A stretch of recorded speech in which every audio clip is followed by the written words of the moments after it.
Paz do Senhor, aqui é o pastor Oséias e com alegria que hoje nós vamos iniciar a nossa oitava aula dessa série de estudos chamada Em Busca da Verdade. E eu quero aqui desejar que esteja sendo uma bênção para a tua vida, tá bom?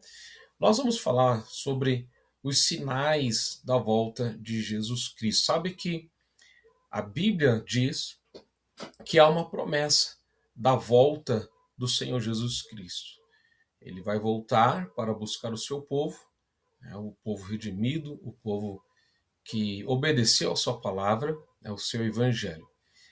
Alguém um dia perguntou para Jesus, quando isso vai acontecer? E Jesus disse que ninguém sabe o dia e nem a hora, mas ele deixou sinais, né? E algum desses sinais diz respeito, né, à apostasia, né?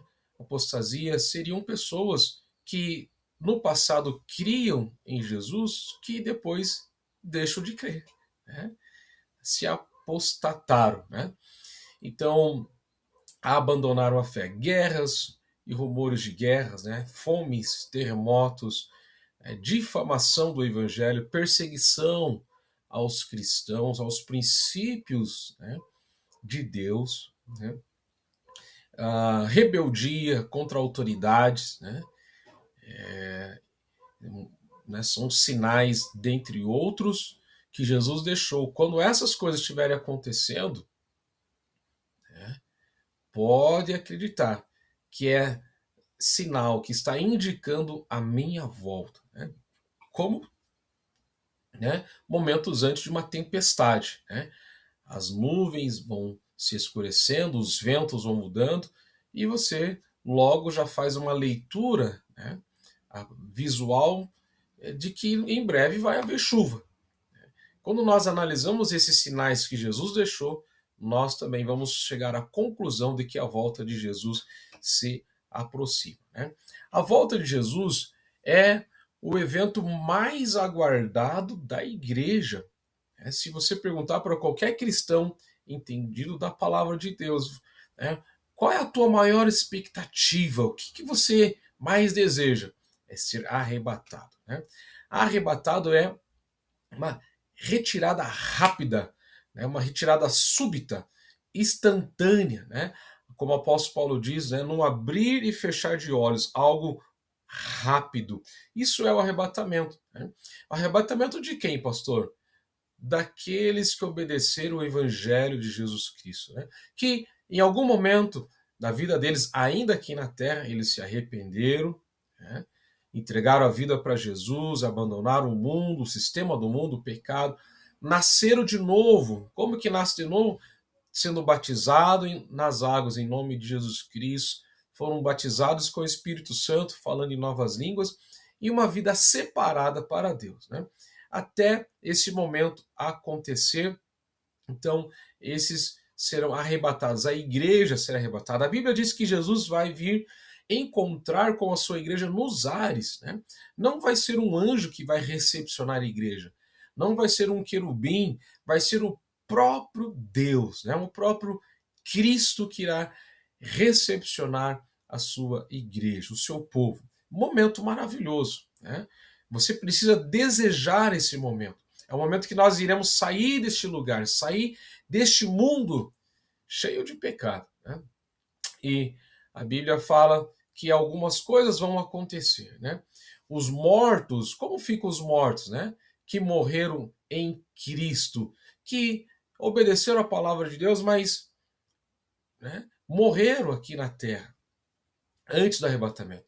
Eu quero falar para você, a Bíblia diz que no arrebatamento, os mortos, aqueles que dormiram, a Bíblia chama de dormir, aqueles que dormiram em Cristo ressuscitarão primeiro. E nós que estivermos vivos, se encontraremos com Jesus juntos nos ares, né? Então, glória a Deus por isso, é uma promessa de Deus, né, que todos aqueles que morreram em Cristo estão dormindo apenas, eles serão também transformados. A Bíblia fala, então, que haverá um tribunal, e nesse tribunal não diz respeito, né, se vai haver um decreto você está salvo, você não está salvo, porque todos já estarão salvos, mas Deus distribuirá galardão conforme a sua palavra, né? Então, por exemplo, para você entender, apóstolo Paulo, entre o apóstolo Paulo e o pastor Oséias. O apóstolo Paulo, foi ele quem abriu muitas igrejas, evangelizou em muitas nações, ganhou muitas almas para o Senhor, né? E o galardão dele, com toda certeza, será muito maior do que o meu, tá bom? Ambos salvos, porém com galardões diferentes. É importante notar, como a Bíblia fala em Mateus 24, que estarão dois numa cama, um será levado, o outro tirado, estarão dois no campo, um será levado, o outro irá ficar. O que a Bíblia está ensinando? Está ensinando que, mesmo que você more sobre o mesmo teto, abaixo do mesmo teto, mesmo que você trabalhe na mesma empresa, mesmo que você conviva com a mesma pessoa por anos, isso não significa que um terá o poder de salvar o outro. A salvação é individual, né? Então, não é porque um será levado, o outro ficará, mas sim aqueles que estiverem preparados naquele momento. Com toda certeza, se um casal, os dois estão preparados, estão em obediência ao Evangelho, os dois irão subir. Mas caso um não obedeça, ou os dois não obedeçam, nenhum poderá salvar um ao outro. Amém? Glória a Deus por isso. A Bíblia fala então que haverá algo muito precioso, que é as bodas do Cordeiro. É um lindo jantar, uma linda recepção com refeição, né? O próprio Cristo estará ali, né, juntamente com a sua igreja, com o povo santo que ele arrebatou para ele, para viver com ele para todo sempre. Pastor, e aqueles que já morreram, mas enquanto estava aqui na terra não obedeceram ao Evangelho de Jesus? Eles vão ressuscitar também, mas chamado na segunda ressurreição, que é para a sua condenação eterna. Então, bem, grave isso. Nós precisamos obedecer a Cristo aqui enquanto estamos nesta carne. Na verdade, é o que nós fazemos enquanto ainda estamos nessa carne que vai determinar aonde nós iremos viver, que vai determinar a nossa eternidade, tá bom? Então, como nós não sabemos o dia do amanhã, se nós estaremos vivos, como nós não sabemos se o arrebatamento acontecerá amanhã, eu te pergunto, quando que nós devemos obedecer? Quando que nós devemos estar preparados para a eternidade? Hoje, né? Deus te convida e nos convida a nos prepararmos hoje. Glória a Deus. Quando o arrebatamento acontecer, haverá festa no céu, alegria no céu, algo para sempre. A Bíblia fala que é algo maravilhoso. Mas enquanto isso, o que estará acontecendo aqui na terra? Surgirá então, neste momento, o anticristo, que a Bíblia não revela quem é, embora muitos já tentaram especular, dizendo nomes de pessoas conhecidas, mas a Bíblia não menciona quem é. Menciona sim que o espírito do anticristo já opera, porém ele só será revelado quando a igreja for arrebatada. Então, pastor, a igreja, enquanto ela está aqui, ela impede o anticristo ser revelado? Sim, a Bíblia fala isso, né?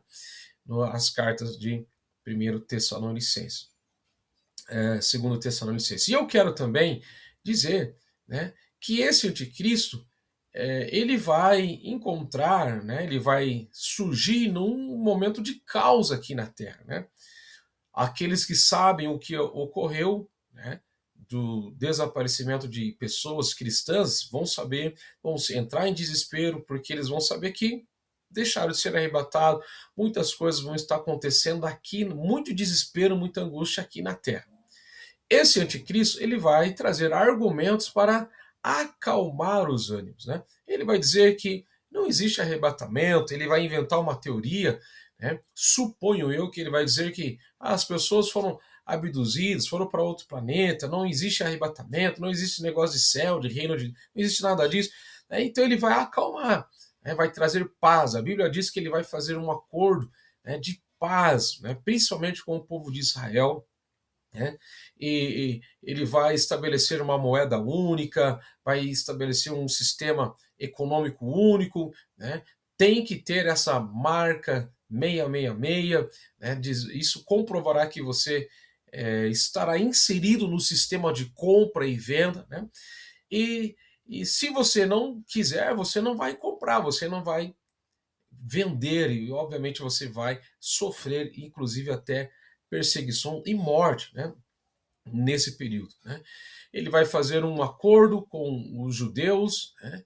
Vai haver paz no Oriente, né? Hoje a ONU busca paz, né? E nesse período em que a igreja não estiver mais aqui, o anticristo vai estabelecer um acordo que haverá uma paz mundial. Ele governará mundialmente, né? Ele será o líder deste mundo, né? Um líder, né, que terá poder político, que terá poder militar, né? Então, isso vai acontecer, vai fazer um acordo de 7 anos. Na metade desse acordo, que dará 3 anos e meio, né, ele se revelará quem ele é. Ele exigirá a adoração e o povo judeu, sabendo que não se deve adorar outro Deus a não ser o Deus deles, né, o Jeová, eles vão recusar de adorar o anticristo, e aí começa algo muito pesado para o povo de Israel, que é a decisão desse anticristo de acabar, né, com Israel, né? Ele vai reunir, fazendo uso do seu poder militar, todas as nações contra Israel, né, que é a chamada Batalha do Armagedon, né? Nesse período em que as pessoas se submeterão à ordem do anticristo, né, haverá, como a Bíblia diz, né, os selos, né, haverá coisas que Deus irá operar aqui na Terra, né? O Sol será dotado de grande poder, né? E vai queimar o homem, né? Hoje nós já ficamos angustiados com o calor do Sol e isso será potencializado, será aumentado, haverá relâmpagos, granitos, né? São formas, né? São castigos que Deus vai provocar aqui na humanidade, principalmente sobre aqueles que se submeteram ali a nova ordem estabelecida pelo anticristo. Grandes terremotos, águas se transformarão em sangue, chagas dolorosas, será o reino das trevas, né? O reino da besta, o reino do anticristo, né? Vai ser algo muito, mas muito doloroso, muito difícil para as pessoas sobreviverem, né? Muitos preferirão morrer, né? E algo muito complicado, né? E quando então os soldados, né, o exército do anticristo, eles se mobilizarem para lutar contra o povo de Israel, quem vai surgir nos ares? Jesus Cristo juntamente com a igreja, que nesse momento é chamado os santos, né? Jesus virá com a igreja. Pastor, a igreja foi arrebatada e ela vai voltar? Sim, ela vai voltar para guerrear, né, juntamente com Cristo nesta guerra chamada Armagedon, né? O anticristo e o falso profeta serão lançados no lago de fogo para sempre e, né, Satanás será preso por 1000 anos, né, por 1000 anos, chamado de milênio. Então agora, falso profeta e o anticristo, né, serão lançados no lago de fogo e Satanás preso por 1000 anos. Nesse 1000 anos, quem estará reinando aqui é o próprio Cristo, né? Será um reino, né, diferente, um reino especial, né, onde muitas profecias, né, do profeta Isaías irá se cumprir, né? Um momento de verdadeira justiça e paz nesse espaço, né, que será o reino de Jesus Cristo aqui. Quando se completarem 1000 anos, quem será solto? Satanás, né? E ele vai encontrar poucas ou muitas pessoas revoltadas contra Cristo, né? Muitas pessoas, uma multidão de pessoas. Então Satanás, ele é solto e encontra uma multidão de pessoas revoltadas contra Cristo, né? E ele começa a liderar esse povo contra Cristo e a sua igreja aqui na terra, e será a última batalha de Satanás, porque ele será destruído. Bom, ele será destruído.